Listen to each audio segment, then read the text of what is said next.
Well, for more on finance, we're joined by Rod North, the Executive Director of Bourse Communications. Good morning. Thanks for being here.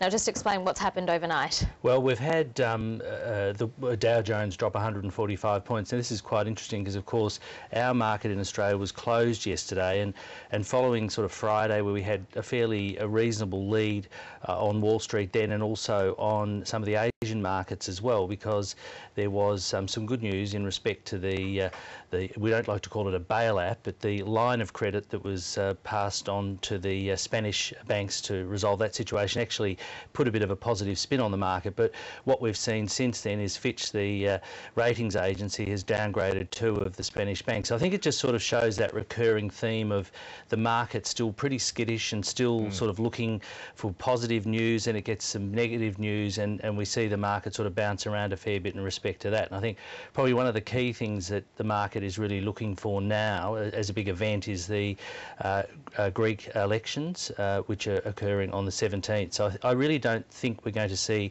terribly much happen in a really sort of positive sense until we see you know, the results of those elections and what happens there. Yeah, investors are hoping that at least whatever the result, those elections do settle down the market. Now, the Australian banks are very much in the headlines again. Quite a few of them got a whack over the years for not passing on in full that recent rate cut, but there's a lot of talk about just how big and strong the banks are at the moment. Yes, I think there's been some issues raised, in particular in relation to an inquiry submission, a Senate inquiry submission, where it's really saying, well, let's have a look at the banks and just see what position they're in, because the return on equity has been in the order of about 15%, which is pretty high, and it's sort of raised some issues about level of competition that currently exists there. Because I think if we sort of wind the clock back to before 2007, for example, the banks in Australia controlled about 65% of the mortgage market then.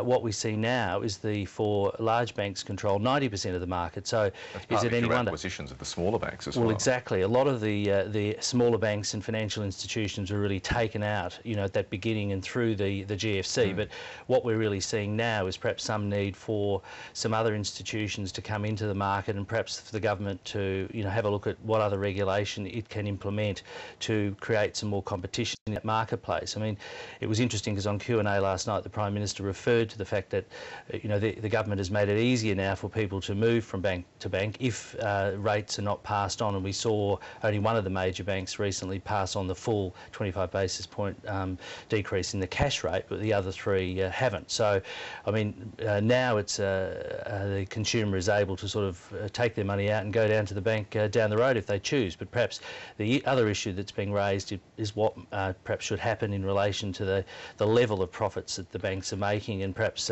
in the same way that the mining industry is having to bite the bitter pill of sharing that around, maybe the banks have got to do the same thing. Spread the wealth. Last week we saw Qantas with that massive profit downgrade, and it would seem that that's symptomatic of what's happening in the global airline industry. Very much so. I think when you look at the International Air Transport Association's recent comments in relation to what's happening there, it really sees that the potential for profits internationally can drop about half over the course of 2012. And I mean, we have seen that play out quite significantly in recent times, as you say, in particular with Qantas. So I think until the whole sort of Eurozone situation in the world economy starts to improve, I suppose it makes sense that perhaps airlines are going to be under a fair bit of pressure. Rod North, thank you very much. Thank you. Thank you. Now, coming up, we're going to take a closer look at policing